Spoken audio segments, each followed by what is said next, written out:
Olá, Vascaíno, tudo bem? Bem-vindo ao canal Gigante Vascaíno. Eu sou o André Luiz e vamos falar sobre as últimas notícias do nosso Vascão. É isso aí, Vascão com 4 vitórias seguidas, batendo um recorde, quebrando um tabu de 12 anos, né? É o paivarismo instalado no Vasco, é isso mesmo, o pessoal já está enlouquecido com o Rafael Paiva, o treinador do Vasco. E também vamos conversar sobre uma entrevista estranha que o Textor deu falando sobre a SAF do Vasco. Vamos tentar entender o porquê que o Textor falou isso, né? O que está por trás dessa história. Mas antes, eu te pedir para que você não esqueça de deixar o seu like aqui nesse vídeo, pedir para que você se inscreva, se você ainda não é inscrito aqui no canal, aproveita, ativa o sininho de notificações, aquela opção todas. Assim, sempre que tiver vídeos novos por aqui, o YouTube te avisa, tá legal? Pedir para que você possa dar aquela moral pra gente, pega o link desse vídeo, copia e cola lá nos seus grupos de WhatsApp, Telegram, Facebook, avisa que tem vídeo novo aqui no canal do Gigante Vascaíno, tá bom? Falar da partida primeiro, né? Começar com futebol, campo e bola, que é sempre mais legal, né? Mais uma vitória do Vasco, não foi um grande jogo, um jogo espetacular do Vasco, né? O que vai ser sempre difícil de fazer com um elenco que o Vasco tem, com esse time que o Vasco está colocando em campo. Depois que voltar os reforços, com o Payet, com o Coutinho, pode ser que você vai ver mais qualidade, com certeza, né? Você vai ver mais qualidade em campo e tal, você vai ver um jogo melhor, mas por enquanto é isso, é correria, é marcação, é disposição, raça, vontade. O Vasco está igualando e superando seus adversários nesses quesitos, né? O Vasco é um time hoje organizado e que joga com muita disposição, né? E joga bem, e vem jogando bem, né? Claro, o bem que a gente fala não é um jogo maravilhoso, espetacular, que você olha e fala, nossa, o Vasco é sensacional. Não, não é. É um time que compete. E isso que é importante do Vasco. O Vasco até então, antes do Rafael Paiva, o Vasco nunca competiu. E agora o Vasco compete. Bem, sobre o jogo temos alguma coisa para falar interessante. Primeiro que o Vasco começa muito atrás. O Vasco começa tomando sufoco do Atlético Goianiense, sem muita necessidade. Eu acho que respeitando demais o time do Atlético de Goiás. E ali o Vasco ficou muito tempo sem conseguir sair. O Vasco saía com o Bicão, o Léo Jardim, que tem um probleminha para lançar uma bola. Não sei como o Léo Jardim não acerta o Verratti, pô. Mira o Verratti na frente e joga a bola na direção do Verratti, mas pô, só quer jogar bola pelas laterais. Quer sair pela lateral, bota a bola para fora, porque não tem essa qualidade toda com o pé. E aí fica criando essa dificuldade. E só rifando bola, eu acho que rifava a bola, dando bico para frente, dando bico para frente. As bolas que chegavam no David, o David não conseguia reter, e olha que ele faz bem essa parede, né? Ele é um cara que é grande, ele se abre, ele de costas para o adversário, ele consegue matar a bola e girar, ele faz bem essa parede, não conseguiu fazer, ele não estava bem no início do jogo. Quem começou a se destacar nesse jogo foi o Piton, o Vasco insistindo muito o jogo pela esquerda, e o time muito bem marcado, sem saída de bola, até que o Hugo Moura pega uma bola, vira para o Paulo Henrique, e aí o Vasco começa a jogar pela direita e o jogo começa a andar. Paulo Henrique e Alisson muito bem na partida, o Vasco começa, depois dos 15 minutos, a jogar, começa a tocar a bola, começa o Hugo Moura a distribuir o jogo, o Matheus Carvalho, que também pela esquerda não vinha bem, ninguém na esquerda vinha bem, a não ser o Piton, né? O David também não vinha no início do jogo muito bem, mas o Vasco foi se acalmando, foi se tranquilizando, foi se organizando ainda mais. O jogo começou a ser jogado pela direita, jogado pela esquerda. O Vasco de vez em quando fazia aquela jogada eu já falei aqui que o Vasco ele acumula jogadores de um lado do campo, né? O Adson atravessa o campo, vai lá e faz uma dobra com o David, e fica Adson, David, o Matheus Carvalho, o Piton e o Praxedes chegando ali ainda. Depois tentou fazer isso na direita com o David, fazendo esse esquema com o Adson, mas o Praxedes pela direita se enrola um pouco. O Praxedes é melhor pelo lado esquerdo, então funciona mais ontem, né? Com o Praxedes de campo funciona mais pelo lado esquerdo, já que o Praxedes fica meio torto aqui para fazer esse mesmo conjunto pela direita, mas o Vasco tentando alternativas táticas e tal, até que o Adson acha um cruzamento em diagonal e é pênalti. Não entendi porque tanto tempo pro VAR ver o pênalti. Por que os caras queriam tirar aquele pênalti? Pênalti claro. O cara segura o braço do Verratti, depois solta. Pênalti claro. Claríssimo para mim o pênalti. Não entendi para que tanta discussão. Não foi pênalti. Foi muito pênalti. Foi muito pênalti em cima do Verratti. E o Verratti perdeu o seu segundo pênalti no Vasco, né? Bateu Olha, o goleiro encaixou a bola. Se o goleiro encaixou a bola, o goleiro não espalmou, não deu um toquinho, não tirou com a ponta dele. O goleiro pulou e encaixou a bola, senão o pênalti foi mal batido. O goleiro encaixar a bola em pênalti, o pênalti foi mal batido. O resto bateu mal a bola. Bateu forte, mas bateu a meia altura e não acertou o canto, né? Acertou ali entre o que a gente chama entre a trave e o goleiro, ele acertou no meio dali. E aí o goleiro, que é um bom goleiro, o tal do Ronaldo, pegou. E depois o Vasco tem um lance do impedimento maroto. A imagem demorou muito para aparecer na televisão, né? O Premier demorou muito para mostrar a imagem do impedimento, porque tinha sido impedimento do Verratti no gol do Praxedes, e não mostrou a bola saindo. Então você não tem certeza se aquilo ali está impedido ou não. Uma linha mal traçada. Interessante que na hora do pênalti eles mostraram mais de 10 câmeras. A câmera por trás, câmera por outro ângulo, câmera por aqui. No impedimento, uma linha mal traçada em cima de um pé do Verratti com o joelho do marcador. Eu acho que a bola não tinha não tinha saído do pé ainda do jogador do Vasco pro Verratti. Então, olha, eu achei um impedimento meio mandrake, anularam um gol legítimo do Vasco e matou a minha profecia, porque eu falei aqui ontem, no vídeo, que o Praxedes ia fazer um gol. Né? Eu acho que foi até o Ivo Perrone, que é inscrito aqui do canal, que comentou no vídeo, falou assim, pô, tu tá otimista, hein? Gol do Praxedes, cara. E olha, quase que aconteceu a profecia. O Praxedes fez o gol, até anularam o gol dele, né? Mas o Praxedes fez o gol. Mas enfim, brincadeiras à parte, o Vasco melhorou no primeiro tempo ainda, se equilibrou e volta do intervalo ainda melhor. O Paiva tem isso de mexer o time no intervalo, sem trocar jogador, né? De ajustar posicionamento. O time voltou melhor, voltou ainda mais ofensivo, não deixou o Atlético tomar conta do jogo, o Vasco partiu para dentro, e aí o David faz um gol, que mais uma pintura do David, né? O David não é esse cracaço todo, mas ele de vez em quando faz uns gols contra o Grêmio e fez um golaço, e agora ontem fez outro golaço, pegou, girou, bateu de esquerda, que não é a perna boa dele, né? Mas bateu de esquerda, fez uma pancada no cantinho, gol do Vasco 1-0, e aí o pai ferrou. E aí o Vasco estava bem, estava amassando, estava indo bem, não estava dando chance para o Atlético Paranaense. O Atlético Paranaense não jogava, o Hugo Moura jogando bem, Matheus Carvalho jogando bem. O Vasco diminuiu um pouco a intensidade, claro, está ganhando o jogo, mas não recuou suas linhas. O Vasco vinha jogando bem, mas o Adson, que era até dúvida para o jogo, ele vem um desgaste muito grande, o Adson vai sair. E aí eu entendi o que o Rafael Paiva quis fazer.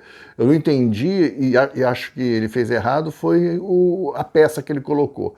O que ele pensou? Pô, tô ganhando de 1-0 na casa dos caras, vou perder o Adson, eu não tenho um substituto pro Adson. Lembra que a gente falou isso aqui no vídeo de ontem? Ele não tem um cara para jogar no lugar do Adson, né? Porque o Ryan, pelo amor de Deus, o Rossi vai botar quem? Ele não tem um cara pela direita que seja um motor que vai e volta, que vai e volta, que fecha. Vou mudar o esquema tático. Ele joga num 4-2-3-1. O que ele vai fazer? Eu vou trazer mais um volante. Então eu vou jogar num 4-3-2-1.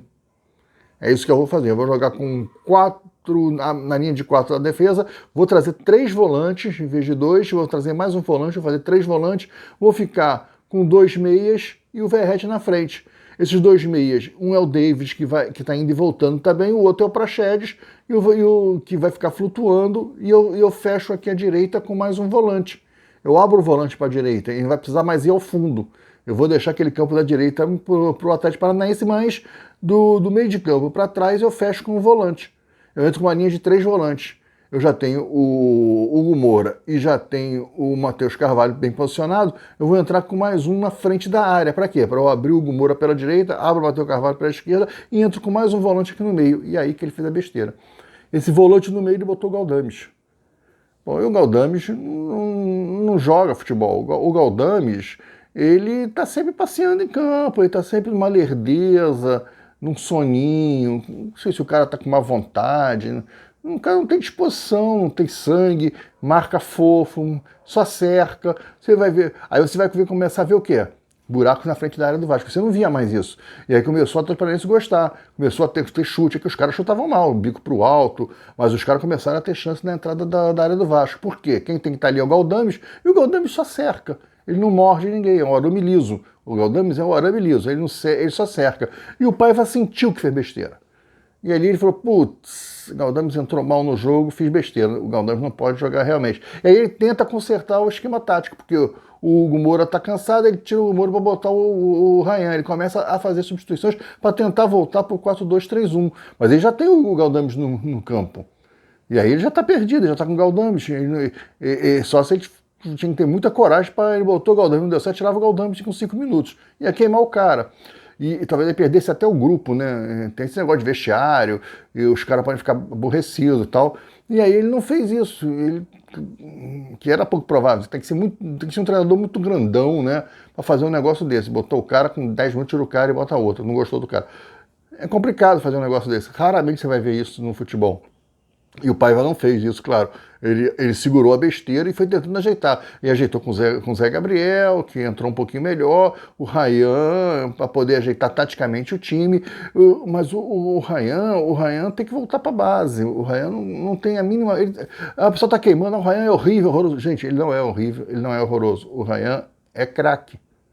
O Ryan, ele rivalizava com o Hendrick nas categorias de base. Mas o Ryan só tem 17 anos. Ah, mas o Hendrick já está tendo no Real Madrid. Cara, o jogador amadurece de forma diferente. O Ryan não está bem. Alguém tem que bater um papo com o Ryan. O Ryan não está legal, a cabeça do Ryan não está boa.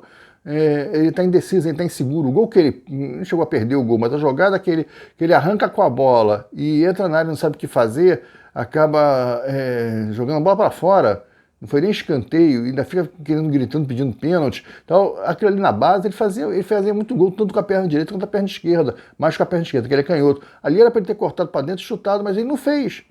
Ele tá inseguro, ele não tá legal, ele é um menino, cara. Volta com ele agora para a base, os reforços estão chegando, agora ele não vai ter muita chance de jogar mais. A chance dele de jogar no profissional já passou, porque agora no segundo turno ele não vai ter muita oportunidade, porque ele pela direita você vai ter o Rossi, vai continuar no elenco se o Vasco não conseguir passar o Rossi. Não consegue vender o Rossi, o Vasco não consegue emprestar o Rossi para lugar nenhum, porque ninguém quer pagar o salário que o Vasco paga para o Rossi. O Vasco paga um valor acima do mercado para o Rossi. E o Rossi vai ficar ali naquele contratinho, mamando ali até o final. Pô, claro que vai, né?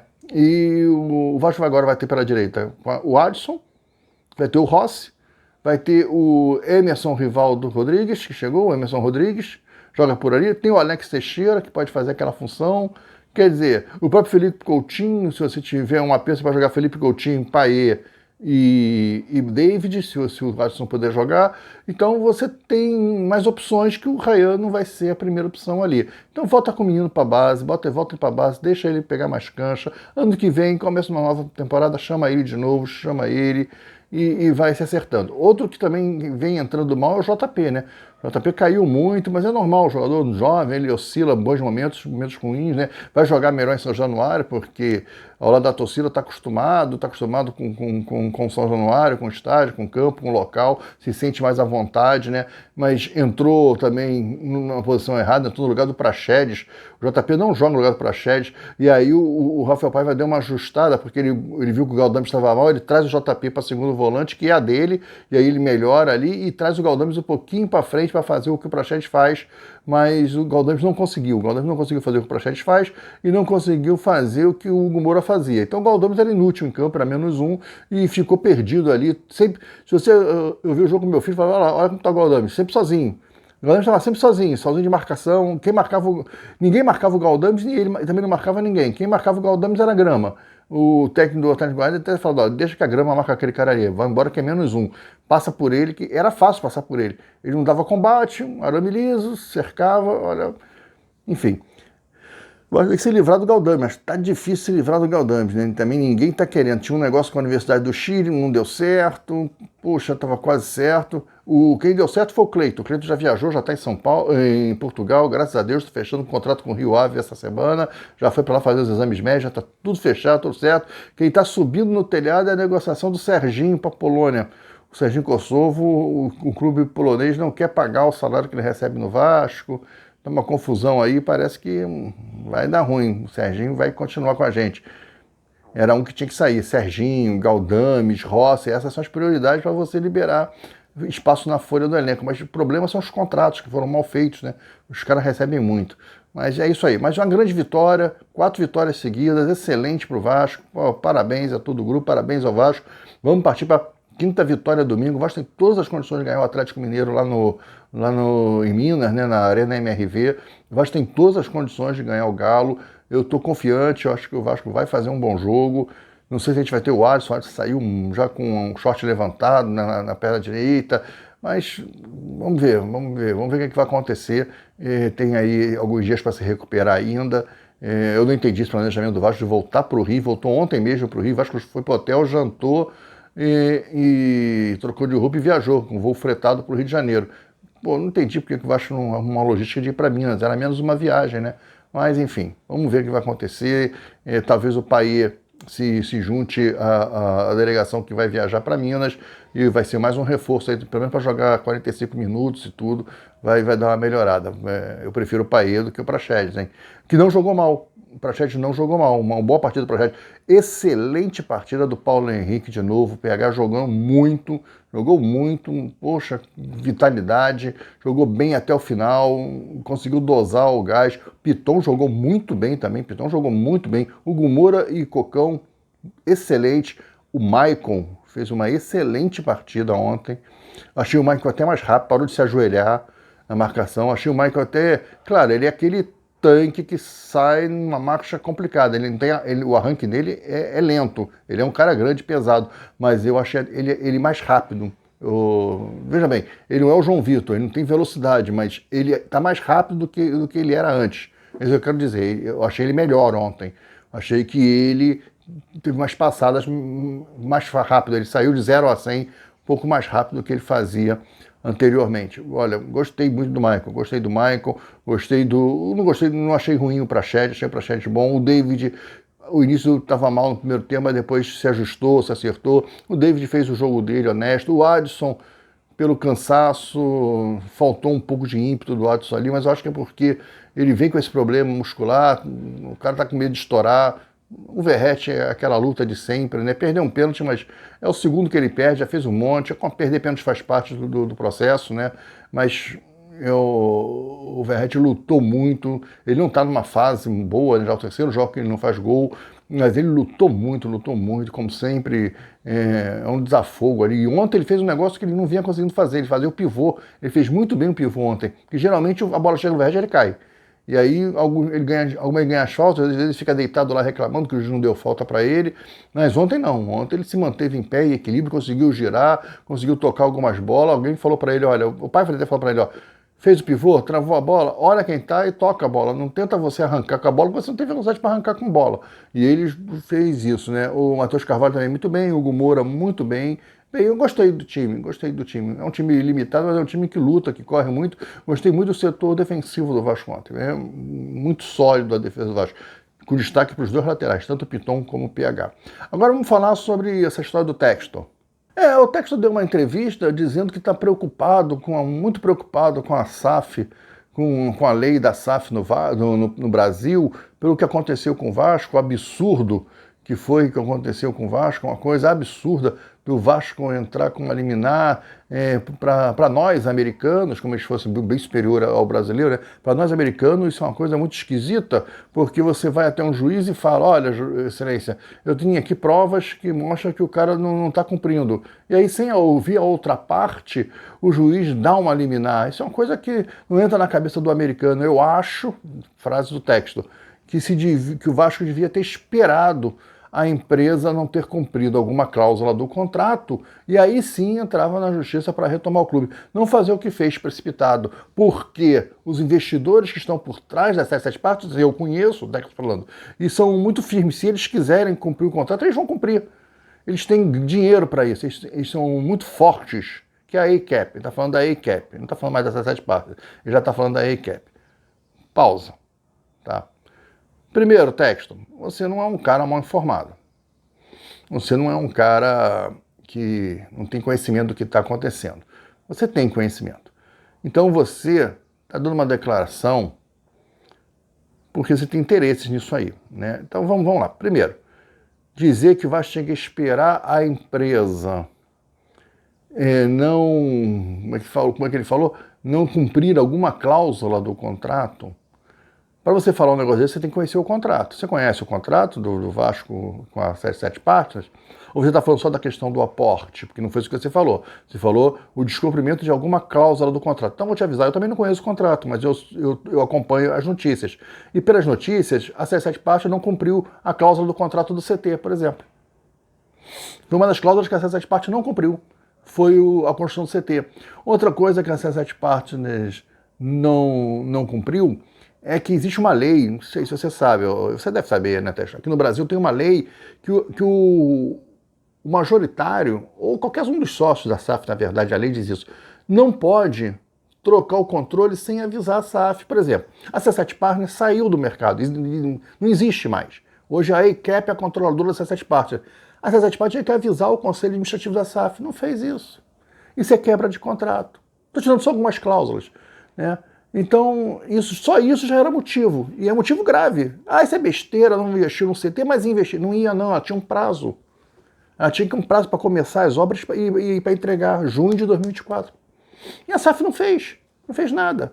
Botou mais uns 2 containers lá só. Então, o texto, você não conhece o Vasco, não conhece o contrato. Você está falando por que isso? Por que você está se metendo isso em defender, não a C7 Partes, porque você nunca defendeu a C7 Partes, mas agora a EICAP. Por que você vem aí defender a EICAP? Porque você pegou o empréstimo na EICAP. Você é um dos devedores da EICAP. Você deve dinheiro para a EICAP, então você agora quer proteger o seu credor, em troca talvez de ganhar um prazo maior. Fui lá, dei uma declaração, defendi vocês lá no Brasil. Ah, Texto, para com isso, rapaz. Vai defender isso, vai falar do Botafogo, vai falar da insegurança jurídica que isso foi. Nenhum investidor vai querer mais investir na SAF do Vasco, porque no Brasil o juiz deu o texto, porque a SAF quebrou o contrato. O juiz só deu a liminar porque a SAF quebrou o contrato. E outra coisa, essa história que o juiz deu sem escutar a outra parte é mentira, porque ele deu a liminar. Mas 15 dias depois, a SAF a C7 Partes foi convidada a explicar. A liminar podia ter sido cassada. A liminar não foi cassada, sabe por quê? Porque a C7 Partes não conseguiu contestar. Ela não conseguiu provar nada ao contrário. Por isso, texto. Por isso que a lei brasileira, ela garante isso. Ela deu uma decisão sob liminar, ou seja, na urgência eu vou te dar essa decisão porque você está me provando isso aqui.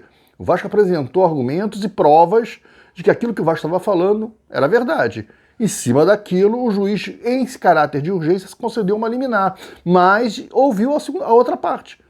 Avisou a outra parte, olha, eu estou concedendo uma liminar aqui, liminar é uma decisão temporária, e você me explica aqui, ó, os caras reclamaram disso aqui, ó. Isso aqui é verdade? Os caras não conseguiram. E aí a liminar não foi cassada. Quando a liminar não foi cassada, sabe por que a liminar não foi cassada, Texto? Porque a C7 Partes não consegue provar o contrário. Ela não consegue provar que ela cumpriu as cláusulas.